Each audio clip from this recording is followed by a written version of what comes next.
Channel debate లో అమరావతి మహిళలపై అవమానకరమైన వ్యాఖ్యలు చేసిన జర్నలిస్ట్ బీవీఆర్ కృష్ణంరాజు వ్యవహారంపై జాతీయ మహిళా కమిషన్ ఆగ్రహం వ్యక్తం చేసింది.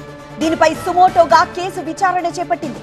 ఓ ఛానల్ డిబేట్ లో ఆమోదయోగ్యం కాని రెచ్చగొట్టే ప్రకటనలు చేయడాన్ని ఎన్సీడబ్ల్యూ తీవ్రంగా ఖండిస్తోంది. త్వరితగతిన దర్యాప్తు చేసి సంబంధిత చట్టాల ప్రకారం కృష్ణంరాజుపై కఠిన చర్యలు తీసుకోవాలని ఏపీ డీజీపీని ఆదేశిస్తూ లేఖ రాసింది జాతీయ మహిళా కమిషన్. తీసుకున్న చర్యలపై 3 రోజుల్లోగా నివేదిక ఇవ్వాలని ఆదేశించింది. గెస్ట్ గా ఓ ఛానల్ డిబేట్ లో పాల్గొన్నారు జర్నలిస్ట్ కృష్ణంరాజు. అమరావతి మహిళలపై అనుచిత వ్యాఖ్యలు చేశారు. దీనిపై ఏపీలో దుమారం రేగుతోంది. కృష్ణంరాజు చేసిన వ్యాఖ్యల పట్ల టీడీపీ తీవ్ర ఆగ్రహం వ్యక్తం చేస్తోంది. అమరావతి మహిళలు నిరసన తెలపడమే కాకుండా ఫిర్యాదులు కూడా చేశారు. డిబేట్ లో వ్యాఖ్యాతగా వ్యవహరించిన కొమ్మినేని శ్రీనివాసరావు పైన కేసు నమోదు చేయడమే కాకుండా అరెస్టు కూడా చేశారు ఏపీ పోలీసులు. అనుచిత వ్యాఖ్యలు చేసిన కృష్ణంరాజు ప్రస్తుతం పరారీలో ఉన్నారు. ఆయన కోసం పోలీసులు గాలిస్తున్నారు. ఇదే కేసుపై ఇప్పుడు జాతీయ మహిళా కమిషన్ స్పందించింది.